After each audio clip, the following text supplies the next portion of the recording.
In this episode, I speak with Emily Pereira. She's a women's empowerment coach and the best-selling author of the memoir The Quest, which I've personally listened to. She's also co-founder of Sunrise Mountain Retreats in Costa Rica. Now, Emily is the perfect person for us to speak to because she reached a point in her life where she was so exhausted and full of anxiety, but had essentially achieved all the things in society that we are sold to us as making us happy. Things like rising to the top of her corporate career, having a closet full of Louboutin shoes and designer dresses, and yet she felt awful. And she has found her way into this magical unfolding of her life. Now she lives in Costa Rica with her partner and her children. It's an incredible story. You're going to love this episode. I cannot wait to share it with you. Okay, let's dive into the show. Welcome to the show, Emily Pereira. I have been meaning to speak to you for so long. I'm so happy you're joining me all the way from Costa Rica. Oh my gosh, thank you so much for having me, Georgie.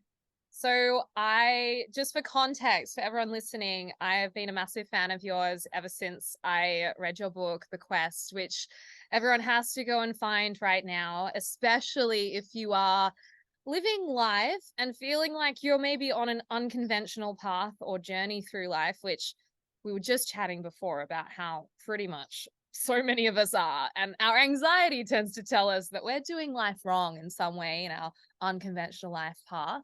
Um, why don't we start, Emily, with, I suppose, a little bit of context for people around some of those key moments that you've journeyed through in your life. I know this story is a big one, and so everyone, you're going to have to go read the book if you want to know every amazing detail, but we're going to do our best to fit it into the show. Absolutely. So, oh my gosh, okay, we're rewinding here about a decade and a half. So really by the time I reached, I would say my late 20s, I had this life that seemed very conventional and looked really good on paper. And I say like paper because this is before like social media was a thing. Um, and so I was working for a pharmaceutical company selling a drug that Time magazine had just hailed as the cure for cancer, living in this beautiful penthouse apartment with my internet tycoon boyfriend who just sold his company for nearly $500 million. And I just was like, my life was like an endless stream of like parties and events and vacations. And I had this closet full of designer clothes and shoes. And when I say it out loud, it still sounds pretty good. But deep in my heart, I knew that something big was off and something was missing. But I was receiving so much external validation for this life that I had created that looked really good from the outside that I really didn't dare admit that it wasn't enough. I didn't admit to myself or to anybody else. And so, this was a time we were just escaping our so-called perfect life by like raging until the sun came up every weekend. And then we'd I put on my suit, I had to wear a suit back in those days, and my boyfriend would go to his company and we'd like really it was like work hard, play harder kind of vibe. And so the whole thing came crashing down when I found out that my man of 6 years that I thought I was going to marry cheated on me. And so it was just like this cascade of things happened. I shrunk down to 92 pounds. I couldn't sleep without pills. This weird rash all over my body that no doctor could explain. Um, and our crew of friends, we had this crew of friends that was like, it just felt like family. We did everything together. They all just like quietly picked him, Wow. including my friend from high school. So it was just like demolition of my life as I knew it. And I was so full of anger and resentment for him, but it really paled in comparison to the anger and resentment that I was holding for myself. So, back then, I didn't understand that there is this divine intelligence to this wild human experience. And really, when one door closes, it's because another one is wanting to open. Life is really, it's about alignment. And when something is no longer aligned, it's going to break down so that what is aligned can then manifest. So as you said, I ended up writing a 412-page memoir about this journey. It's a big story, and it's just the first in a series of 3 books. Gonna be um, three. yeah, there's gonna be 3. I'm living book 3 right now. Yeah. um, but the very, very short version is that the breakdown became a spectacular breakthrough. So really for the next 2 years after that breakup, I lifted myself up through this wild ride, really, of intensive and extensive spiritual exploration. And really, as an experiment, it was an experiment that was suggested by this spiritual teacher that I had connected with. He suggested that I should write my story and that it would heal my heart. And, like I hadn't written anything besides emails and like an occasional thank you letter in 11 years. So I was like, right, what am I going to do? So it started as an experiment because I really didn't think I was a creative person. That really wasn't the identity that I was carrying around for myself. So I sat down to write after I was given this advice, which is you do not have to have experience. You do not have to be perfect. You do not have to have some special degree to do this. You just need to give yourself permission to be the beginner. The beginner isn't supposed to know anything, so the beginner can never fail. And I was like, I can do that. I can just be the beginner. Like it sounded so revolutionary to me at the time. It was just like, I can just like it was like a permission slip to be bad at something, and I'd gotten so many accolades throughout my life for being good at things that it like really put me on this very narrow path.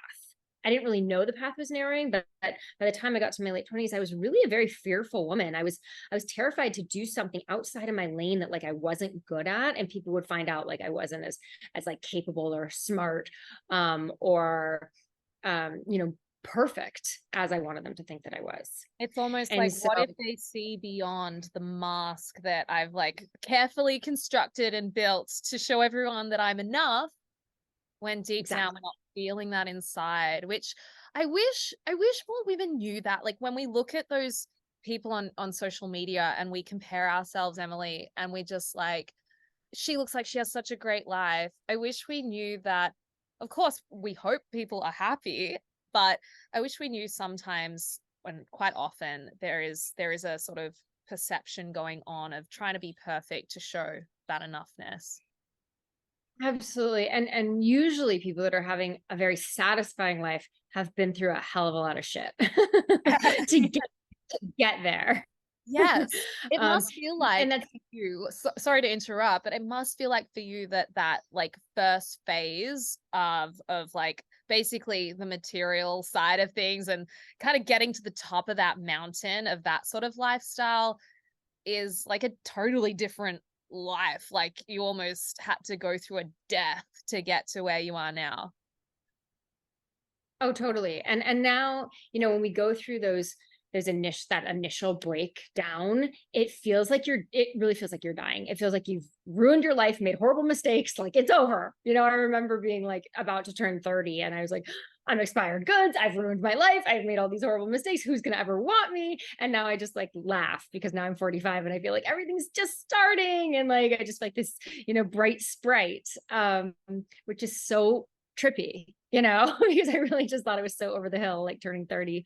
But what I've come to understand is that the spiritual path, the path is just the quest. It's not linear. It's cyclical in nature. And so if you're lucky, you're going to have a number of spiritual deaths throughout your path.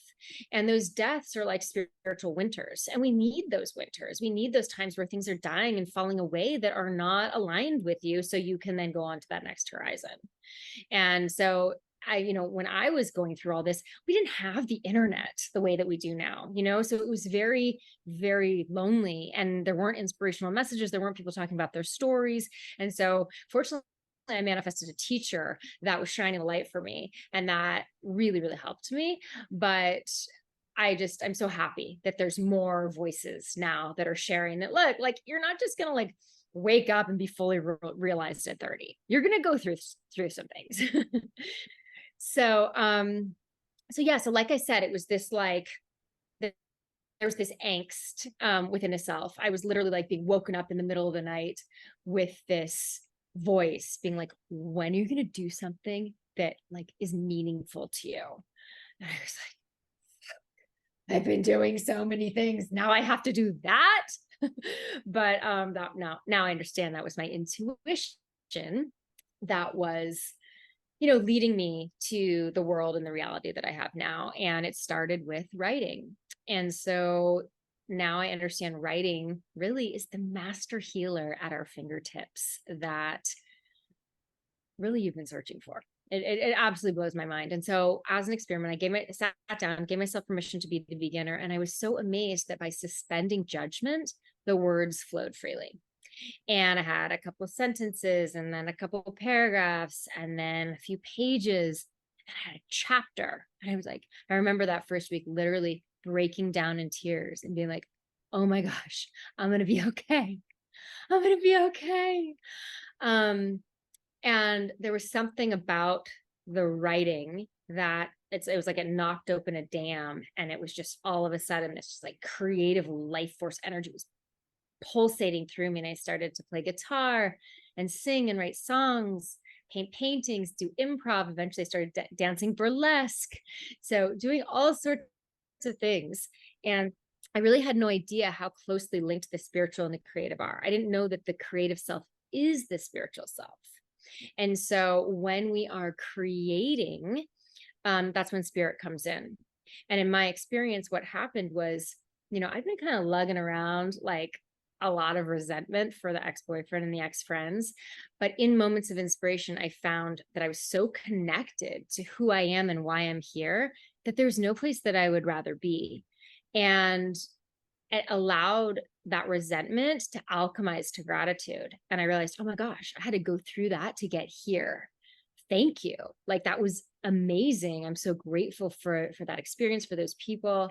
And it allowed, when we write our story, as amazing as it is, being able to let go of it is even more amazing, because then you can meet life in the right now. I so see that. And so this is something that you incorporate now a lot in your mission, in the work that you do.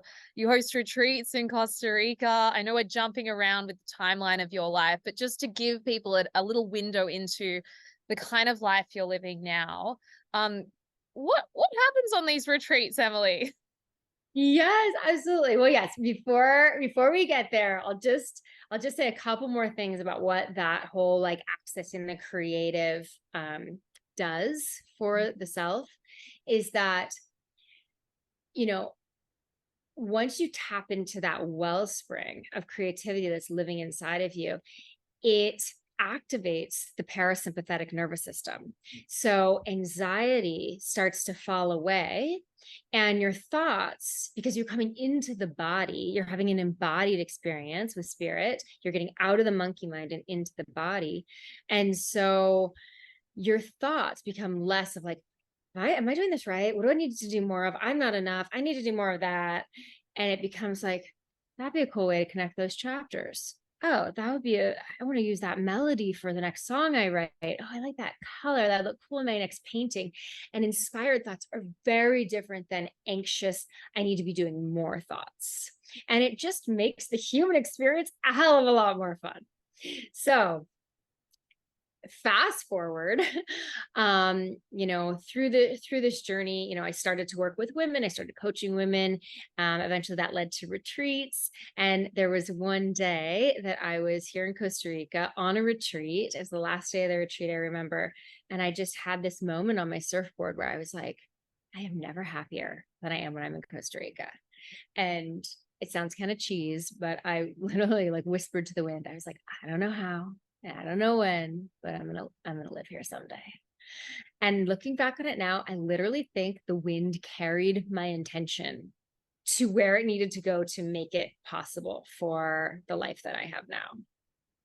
So a few months later, I literally was like, it was right before my 38th birthday, and I heard this voice. It was just like, go to Santa Teresa, go now, go alone.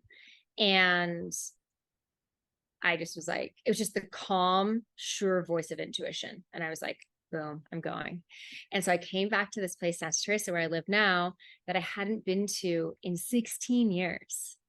And I had an incredible time. And on my way to go surfing one day, I crossed paths with a charming French surfer, and a sunset surf turned into a dinner date, turned into an invitation to do an ayahuasca ceremony a few days later, turned into an invitation to extend my ticket and travel and do a surf trip around the country, which turned into an invitation to come back and do life in the jungle and make a bebe. I love that story so much. So now we have 2 bebes, and we built a retreat center, Sunrise Mountain Retreat Center. And so this is just like an incredible dream come true. And it's just like so crazy. I would have never known back in the 20s when I was like crawling around in the Palace of Humility, thinking that all was lost, that I was being led here. And so I created this beautiful retreat called the Mermaid Sisterhood that, is really for women who aren't afraid to go deep. In fact, they crave the depths within the soul, and they also love to have a really good time. And so really, I've pulled together all of the different modalities that I have been discovering, practicing, teaching over the past 16 years on my own quest. And we do them on the retreat. So writing is actually a big part of it. I'm trained in a writing method called the gateless method that actually soothes the inner critic so your innate creative genius can come forth. And so, what I didn't realize when I first started writing is that when you author your story, you take back authority from times in your life when you felt powerless. And then when you are in the gateless circle, we only comment on each other's work, what has power, what has strength, what has energy. And so what then fills that place in your heart that you just, detoxified into your story then becomes empowerment. So it's one of the fastest ways to let go of the past, let go of the old stories, and then jettison to the next level. Surfing is also a big part of the retreat. Surfing is just like, well, you're from Australia. Do you surf? I don't surf. I'm a non-surfing Australian, unfortunately. It's not too late to learn. Georgie, you should come on a retreat. I've been to Costa Rica, and I thought about surfing in Santa Teresa, and I've thought about learning in Bali as well. I don't know. It hasn't happened yet. Well, you're very young, so there's still lots of time. But so, people think surfing is just this like fun, adrenaline pumping sport, but it's actually a very potent form of spiritual surgery as well, because as the waves come over your head, it actually rewires your neurotransmitters to be able to handle the waves of life. Because I don't care who you are, how long you've been on your path, the waves of life do not stop coming, but you can learn how to surf them. You can learn how to navigate those challenges with ease, with grace, getting all the gifts from them as you go. So there's writing, there's surfing, there's yoga. We do sweat lodge. We do a cool drumming ceremony, breath work, sound healing, nature spa day. It's basically like the most epic spiritual girl slumber party. Oh my gosh, that sounds so incredible. I have so many thoughts that have popped into my mind as you've shared that. And one is, firstly, how amazing is nature for its endless mirrors and metaphors and lessons to teach us how to navigate life when we actually engage with nature. So I totally hear you on the surfing and like the riding the waves and going into the waves.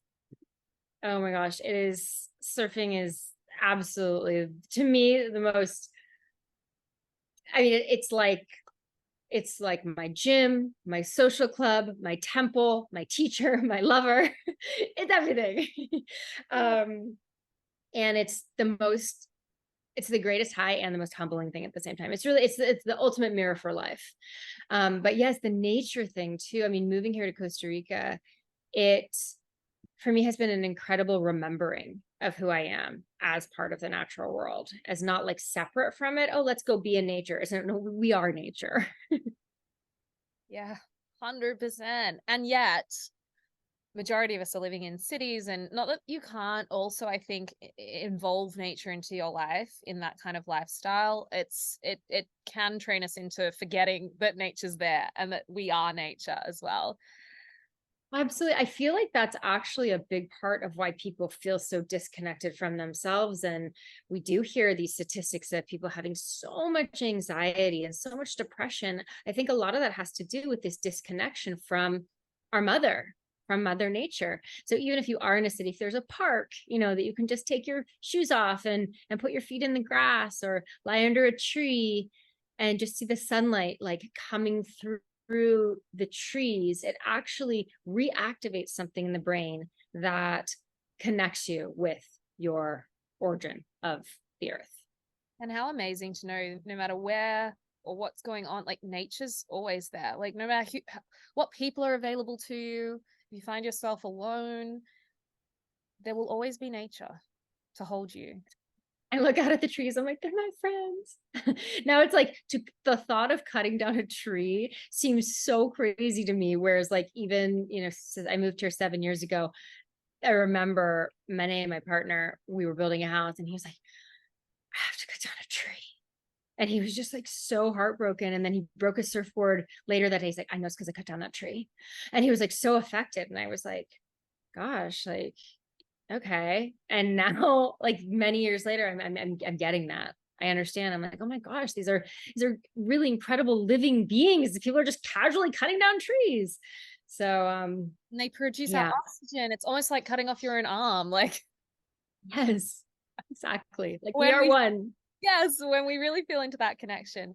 The other piece that you mentioned, I've never thought of it like this, but you really made me realize, taking ownership over one's story and authoring the story and putting the pieces together yourself and making meaning out of all these seemingly random jumble of life experiences. And seemingly like we can often look at our lives and think, oh my gosh, this has gone wrong and this has gone wrong and it's all cursing me and it's all against me.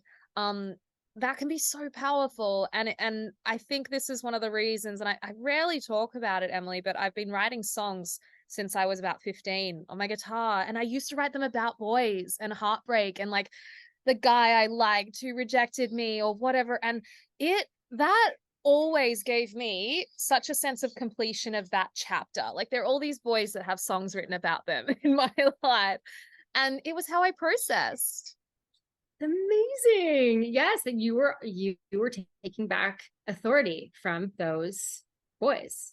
That's exactly. Super powerful. And to a song vibrationally. I mean, wow. I love that, Georgie. Yeah. But I totally also understand the way that the inner critic can get in the way and block us off from being able to do that and giving us permission to express ourselves from that place.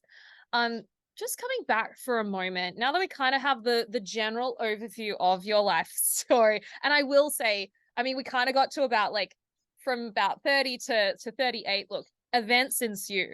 And there is a lot of your story in there that is so amazing and so much growth. And it's like hard to believe the different chapters you've evolved through in your life. But one could say, I feel like I've been like a rocket ship. Like what's happening?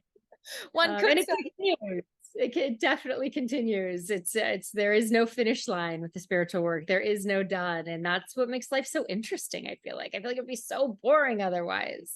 Oh, I couldn't agree more. But like, of course, when you're in the shit, it's like, this is horrible and I'm dying.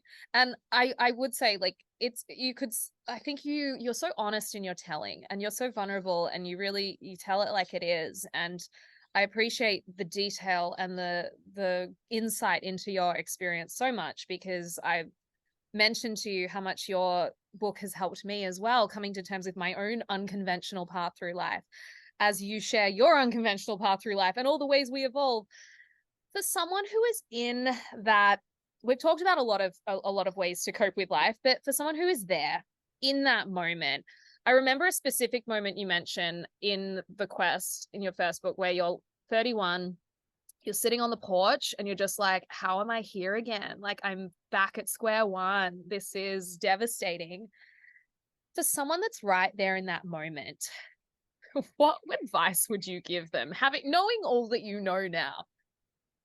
Yes. Well, first of all, if you're in that moment right now, I'm sending you so much compassion and the biggest hug, because yes, I have been there. I've been there many times and I know how scary it is and disorienting and how loud the inner critic gets during that time. And so if you're there right now, I would say there really is so much power in that place. That's not a sign of failure. that's actually a sign there is something else that wants to be born in your life. There is a door that has not been opened within the self that's like a treasure chest. Yeah. And so it can be incredibly freeing to sort of be at that rock bottom point if you can just shift the frame slightly, because it's sort of like a blank page. And so as you're there on the ground at rock bottom, this is where new seeds can be planted. And so ask yourself, what would I do right now if I couldn't fail? Like maybe sit with your journal, one morning, cup of tea or coffee, whatever you like. And what would I do if I couldn't fail? And just see what comes through. If you find that nothing's coming through with that, try to remember, what did I enjoy doing as a child? Okay, because children, our child selves are like the higher selves. There's so much wisdom before it gets programmed out of us by the overarching culture, where we start to get in this thing like, okay, to get the gold stars and the pats on the head and the A's and the good marks, and to get everybody to like me, and I have to kind of conform. What was I doing before that? And then another question, I love the word question, right? Because the questions bring us on the quest. Mm-hmm. If money didn't matter, what could I do right now to bring me joy? I didn't touch on this before. I mean, there's so much to say, but a lot of times we don't see the backstory on social media. But I worked in a corporate job for 15 years. And I started writing my book on the side. I started my coaching business on the side. I started my retreats business on the side. And so I get it. You got to pay the bills. You might have a certain lifestyle that you really like, and you're not ready to give that up. But if the job itself is sort of soul sucking, like mine was, you can balance that out with doing some things on the side that start to make you come alive again. So that would be a good place to start. And then also understanding in those really hard moments, it's so important to take care of your body during these times. Like, this is your sanctuary. This is your home. So eating healthy foods, mostly fruits and vegetables, taking long walks, yoga. If you live near a beach, an ocean, definitely going swimming. Beginning surf lessons could be good. And just remembering, like, that rock bottom place, the first time you go through it, it just feels like it's the end. But then as you get older, that's going to come around again and again and again. And especially if you're a true seeker and you want to grow, and you're going to get used to it, and you're going to go, oh, I recognize you. I know what you're coming from. And it's going to start to be a lot less scary. There's still going to be challenges, pain, you may be crying, but you're not going to be, you can be in it without being swallowed by it. Yeah. So, they're really, these times of rock bottom are necessary, and they're not to be feared. And, this is a time when things need to die. False beliefs, relationships that have, become out of alignment, that are preventing you from growing into wholeness and really stepping into your personal power. And I also really believe in the power of mentorship. So it's so helpful to have somebody that's just a few steps ahead of you on the path, shining the light. I've, since I first had my, rock bottom moment to now, I've had mentors consistently for 16 years. Can you give us a little insight? You mentioned manifesting this amazing healer into your life. How did you do that, Emily? Or like, where do we, is there a way we can kind of attract the right person into our life? Or is it just asking the question and letting it show up? Yeah. So, spirit, God, source, whatever resonates with you, is eavesdropping. It's eavesdropping on your deepest desires. And so setting an intention for healing, for growth, for evolution, whatever it is that you're wanting to call in, setting that intention for that, and then being open to what comes, right? It could be somebody that comes by and has an extra surfboard and wants to bring you out. It could be somebody that you meet at a full moon circle. It could be that a book about painting falls off the shelf. Like, trust what comes once you set that intention. I literally lied in bed for a year before my boyfriend at the time broke up with me, begging myself for the courage to leave. I wasn't happy in that relationship. Begging myself, crying in bed and begging myself for the courage. I didn't have the courage to leave. At that time, I was not in my personal power. I was so codependent. I couldn't see the forest through the trees. I thought this was like the only life I could possibly have. And so I really wanted it. I really wanted to break free, but I couldn't do it. So Spirit took care of that for me. So just trust that there's forces at play that are working upon your behalf, and setting intentions are extremely powerful. I love that so much. I think you're so right about when we're in the rock bottom moment, we often get caught in this mindset of, well, that's just how life's going to go now. It's all ruined. And that's it. And I find it interesting that the mind likes to convince us, or the fear in us likes to convince us that like literally all bad moments from here, or life is going to be full of just the bad stuff. And we're just blind to the gems and the glitter and the hope and the really amazing twists and turns that can happen too. And I think that's something that's inspired me so much by your story as well, is like, you know, you've had some really heartbreaking, disappointing moments, as we all do. And at the same time, what lay ahead for you in your future from those moments that you mentioned, like just being in that place, was so much magic at the same time. So much magic. And life's always going to be that. It's always going to be magic and love and connection and intimacy and wonder and heartbreak and confusion and loss. And every new level that you get to, it's all going to have all those things too. And so it's really a reframe. For me, there really, at one point along my quest, there was really this reframe that there's never going to be sort of this line that you cross that's like, everything's good, I'm good. Instead, it's having a set of tools that help you navigate the path. So one of those tools that I think is the thing that has moved me forward the furthest is shifting out of this concept of bad things happen to me, and that like everything is happening for me. And it's not just happening for me, but it's a cherished gift, right? So in every obstacle, in every challenge, you know, every difficult moment, it's saying, what is the gift in this situation? Because really, truly, every moment is a spiritual moment. Divine intelligence is so beyond our capacity to understand how it's working, but literally every single one of us, every single human has a divine path that's being laid out moment by moment by moment. And so being on the quest, for me, it really turned life into this like choose your own adventure personal development video game. And it's like, once you get the gift from that situation, you go to the next level, and you don't have to get that gift again. So let's say the gift is an abandoning boyfriend. Okay. I was attracting abandoners for a while. And it wasn't until I got the gift of realizing, oh, wait, this has nothing to do with me. I'm personalizing this and making this big story that they're abandoning me, when really these guys are so lost. They're running from themselves. And once I did that, I never attracted an abandoner again. It's like you completed the level. I got the level, on to the next one, right? And so it's like, it just makes everything so much more interesting. And literally every person, every experience, every situation you're in, there's a gift for you. Yeah.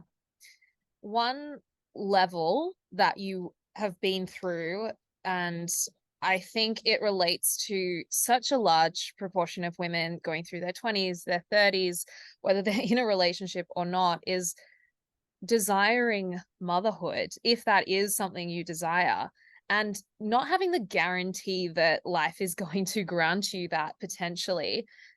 You had experiences that really, I would say, in many ways turned the odds against you for that, right? And made it look like that was not going to be the way that your journey turned out. Can you share a little bit, Emily, about navigating that particular chapter of your life? And and I suppose, did you hang on to the hope that that was going to be that was going to work out for you? Yeah, it was interesting. I feel like, so I don't want to give away too much, but at the end of the quest, I'm married, and and then I set an intention for consciousness, like real consciousness, and well, spirit pulled that man right out of my life really quickly. It was just like, okay, she wants consciousness, get ready for the school of life. And so many things started coming my way. And so the marriage that I thought I was going to have a child with, no longer. Then my mom, from a very genuine, generous place, offered to pay for me to freeze my eggs. And I was like, oh, okay, that sounds like a good idea. Like insurance, I can buy myself a little bit of time. And I went through that process, and I seriously think I floated out of the procedure. I was like, oh my gosh, this is the greatest leap forward for women, like since the birth control pill. Like, oh my gosh, what's happening? I have like 10 more years to even, to do what I need to do to just not worry about this. Well, about a week later, I got really sick. Something about that cocktail of hormones just didn't jive with my body. It was a very rare thing. It does not, I don't know anyone else that's happened to, maybe one other person. And I got really, really sick. So then it was just like, oh my gosh, like I can't, I can't do those, keep those eggs. Like, even if I use those eggs again, I'm going to be even more sick. I'm not going to be able to take care of the baby. Like, it was like a very, very deep sickness. I went on a 5-year quest to heal my body, which I was just cursing.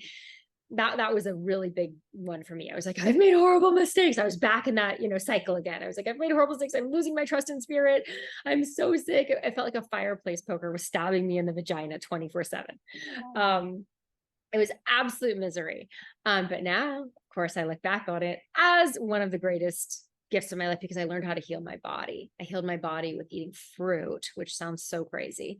I ate fruit for 6 months straight, and I healed my body, and it gave me this, I reset. It's called detox or cellular regeneration. And I feel like I reset my whole body. And I feel like I have more energy now at 45 than I did at 25. I feel like I found like some sort of fountain of youth. And so not only was I partnerless, now I'm super sick, and I'm like, had to use like all of my savings to try to heal. And I was just like, oh my gosh, I'm in the darkest place. And I had to just at that moment really surrender. I had to just completely surrender and just say, okay, like spirit has not led me wrong yet. Like, everything I thought wasn't for me turned out to be for me. So why would this be any different? And as I let go of that, I felt like something lifted, and then it was just like on to the next thing. And then it was just like, boom, like I was leading that retreat in Costa Rica, and I was like, I need to go here. Then it was like, intuition spoke, go to Santa Teresa, go now, go alone. And then I met my partner, and literally within 2 weeks, he's like, come back, let's make a baby. And so it took me 6 months to wrap up my life in Los Angeles. But once I moved here, I was pregnant like a month later. Had my first baby at 39, my second at 42. I got pregnant on the first try, both times. Had amazing pregnancies. And yeah, it's just, I don't know about Australia, but in the United States, they start pumping you with all sorts of crazy programming from the moment you turn 35, that your eggs have dried up, you're geriatric, forget it. And that is so not true. That's just not true. I would say And the programming starts even earlier than that, like 30, like honestly. yeah, no, I agree. Yeah, I felt washed up at 29. I remember. Yeah. So, but there's so many older moms that are healthy, having natural births and everything else. And I think it has more to do with taking care of your body, and also eating a lot of fruit, because fruit, if you want to bear fruit, you want to eat fruit. And also creating, because that creation energy is you're birthing creations with your creative pursuits. And that is a birthing energy. That's a creating of a human energy as well. And creating an awesome life for that human, not wanting that human, that baby to come in and save you, but creating a beautiful life. We did conscious conception with both of our children. And we said, this is the life we can offer you. It was like, it's Costa Rica, it's surfing, it's dogs, it's spirituality, it's creativity, it's permission to be whoever you want to be. It's travel to Europe and California a lot. We just kind of said, this is what we can offer you. If you're aligned with this life, we invite you. And both times, it was just like the first try. So yeah. And I've shared that with many women that were having challenges getting pregnant, and they all came back to me. They're like, I'm pregnant. So being intentional about it, eating fruit, doing creative pursuits, those will all up your chances of pregnancy. And if you feel like you're a place where you've, for whatever reason, experiencing that you feel like your body's out of balance, that you're navigating some sort of dis-ease in the body, the power of cleansing, the power of fruits and vegetables to cleanse, especially fruits. Wow, you can really reset your body. You can turn back the clock on your body. This story, it gives me goosebumps. Like, this is why I love you so much, because we get so into the trenches of it's gone wrong and it can't go right. And if we really open up to the possibility that spirit is guiding us, that there is a greater journey ahead still, and the light is coming, and we will find evidence of that, and we will attract stories of that, and you will see other people who have been through something that looked like the end of the road and the thing lit up. And I would say, in all that advice you've given as well, what's really standing out to me is a general opening to life, versus what happens is we get afraid and we fear and we close away from life. Yes, opening to the great mystery of the quest, right? The quest is guided by questions, right? Needing answers, that's the old patriarchal way. Let yourself be guided by the questions. What lights me up inside? What makes me feel good? What makes me come alive?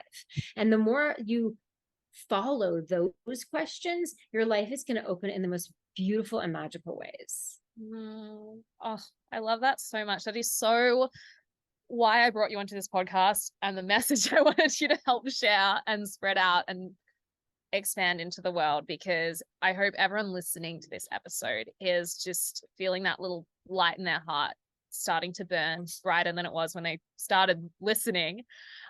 Emily, I've got a couple more questions for you that I think we hopefully have time for. First one is, what is it now in your life that you feel really keeps you grounded the most? Without a doubt, surfing. You look so selfie on surfing.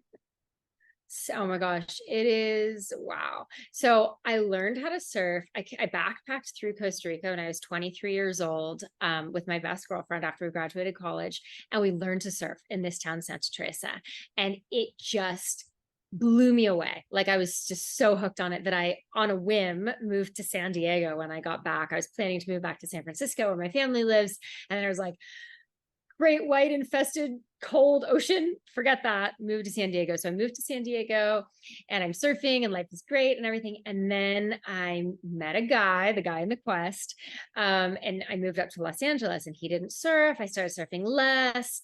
And then I surfed this one time at a wedding in Hawaii, and I was in an accident that knocked my front teeth out.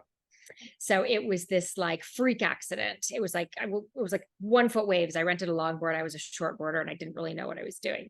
And so I went through like these 2 surgeries, very expensive process. Thank my lucky stars for Beverly Hills Cosmetic Dentistry. Shout out to you. And so it threw me off, and for about 10 years, I was trying to surf, but I had like this new unwanted companion of fear that was with me. And it was so sad. But the gift in that situation was I kind of put my athletic self on the shelf. And that's when the creative self started to open. And it was during those years that I really started to connect in with that creative self. And then I felt like it was just this time to like come back to it. And so when I came back to Costa Rica, to these waters, I felt like it activated something in the brain. It was like an imprint of when I surfed before I had fear. And it brought me back to it. And so I started surfing and I just felt so good again. And then I was like, baby, pause, second baby, pause, you know, so there's all this start and stop. And so this year, after 6 years of being here, I was like, this year I'm making surfing a priority. I'm going to go every single day for 30 days and see what that does for me. Well, 30 days turned into like, I think I've probably only missed, I don't know, maybe like 15 days this whole year. Like I've just been surfing so much. And it really has, like I said, it is this very dynamic experience. And that connection with the ocean, it teaches you so much about yourself. It teaches you about making that commitment, being able to suspend yourself in the drop before you make it to the wave, and trust that you're going where you're directing. Because there's this moment when we make a decision for a desire that we have and it hasn't quite manifested yet. And how do we hold ourselves with grace in that period before we get to that next place? Sort of when it's like not anymore, but not yet. That can be a very uncomfortable place. And so I feel like surfing, there's a lot of work that's happening on the subconscious that then translates to the on land life, but it's so fun and you have to be so present that you don't even know it's happening. So that's my jam for sure.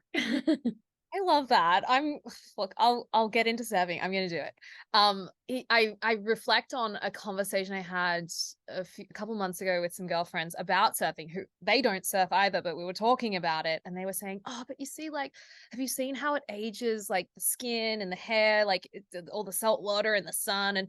And I would say, if we just thought about what that does for your bright spark of your soul and your cells that are happy and singing with joy the way you are. And obviously you look freaking amazing, Emily. I mean, isn't that a crazy limiting belief to hold us back? Like, it'll ruin my hair.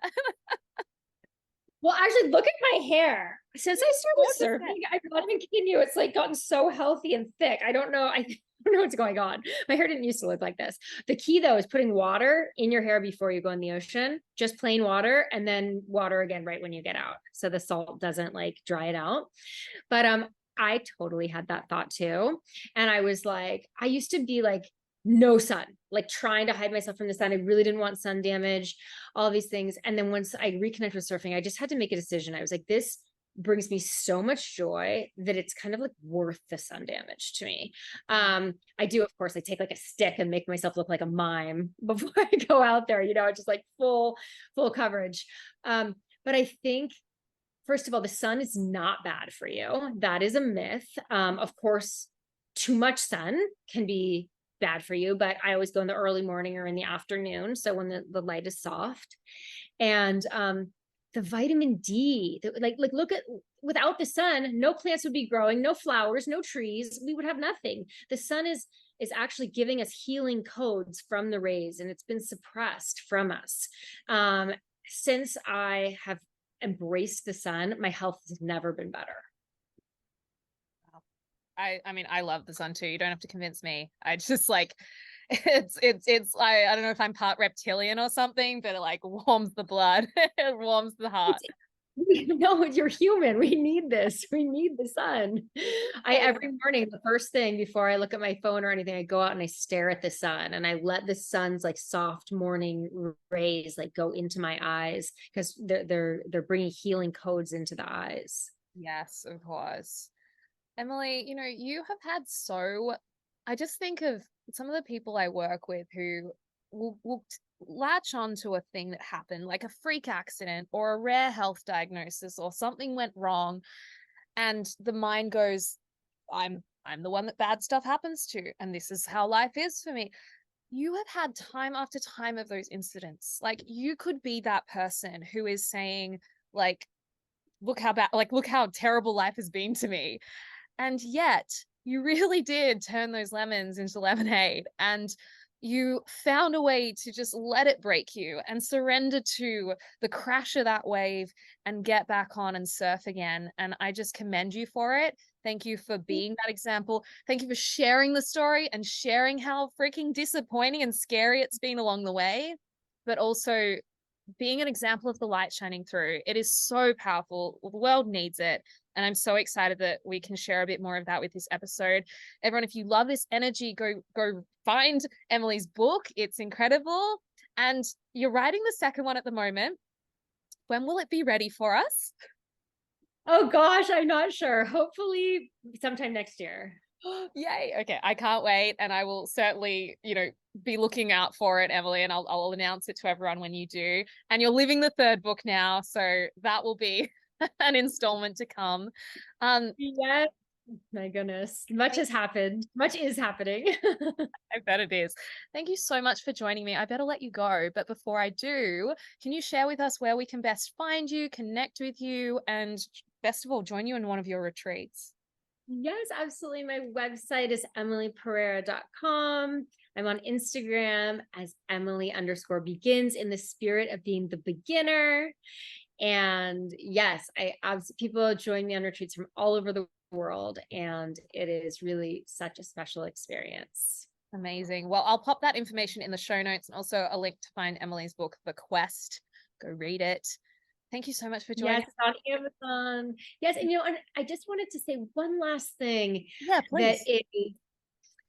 Because there's a lot of noise out there, especially on the internet, about manifesting, right? It's like, oh, how did you manifest this? Or, take this course to learn about manifesting. And I feel like, there is kind of this surface level thing going on with manifestation. And sometimes it's important to understand that, let's say you set an intention for true love. You're like, I want to manifest my true love. And then all of a sudden, all you're seeing coming up in your sphere is like Peter Pans, fuckboys, like people that are like not the guy that you are imagining in your life partner. The right? love bombers, the ghosters, the submariners. Oh, I've seen it all. totally. I used to call it the LA kind of sort of guy, But really, this is part of the manifestation process. So what's happening is spirit is saying like, okay, we're going to give her a chance to really love herself, even when people around her can't love themselves if they can't love themselves, obviously they're not gonna be able to love her.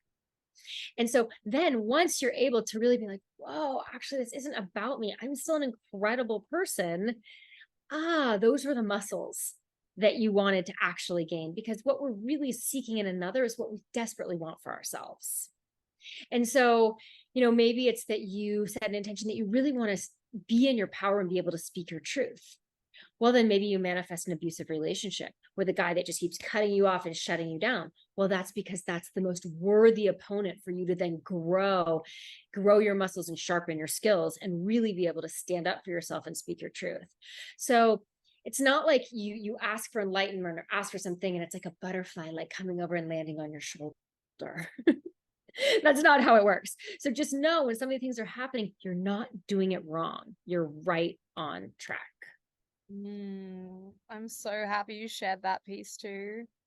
That's so beautiful. I just wish someone had shared that with me when I was, just kind of beginning on my path. So I just wanted to make sure that I have along.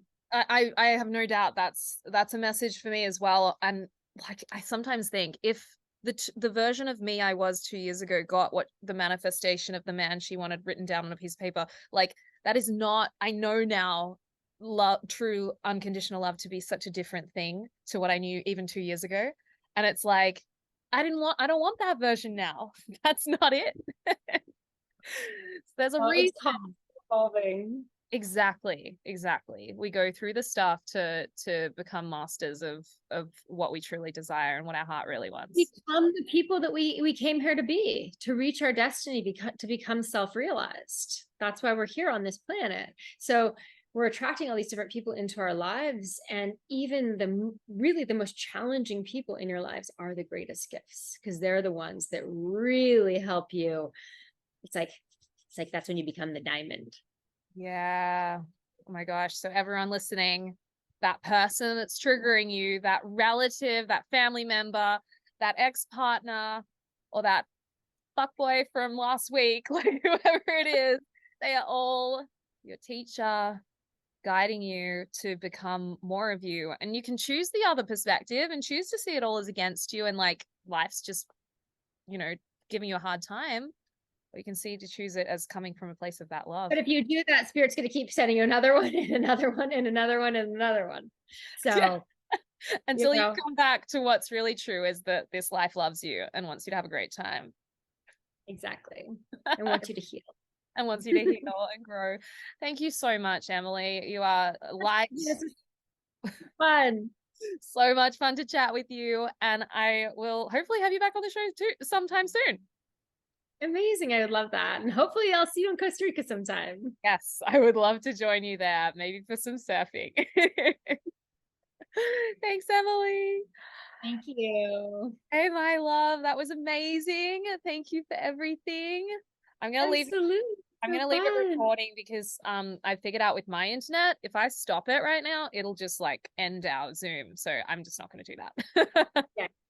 All good. It was so fun to connect with you. Thank you so much for having me and for your enthusiasm about the quest. I really appreciate it. I appreciate it so much. And thank you so much for adding that piece to the end there, because obviously that was needed. Because there's so many things I could say, but I just feel like that one is so important. You know what I mean? Like it's just we forget or we didn't know in the first place. So yeah. Well, wishing you all the best for now. Wishing you all the best with your new book that you're writing, and I will be on the edge of my seat waiting to read it. Much sweet. Well, keep in touch. Let me know when it comes out so I can post about it and stuff. Yes, of course. Thank you so much, Emily. Okay, take care, Georgie. Have a good day. Thank you for listening. We have reached the end of this episode. If you enjoy this podcast, I'd really appreciate it if you'd leave me a review and share this episode on your Instagram stories, tagging me at Georgie the Naturopath. You can order a copy of my book, The Anxiety Reset Method, and watch my free masterclass in the links below the episode. That's all for now. Be kind to yourself. Know that you are enough and you're exactly where you need to be.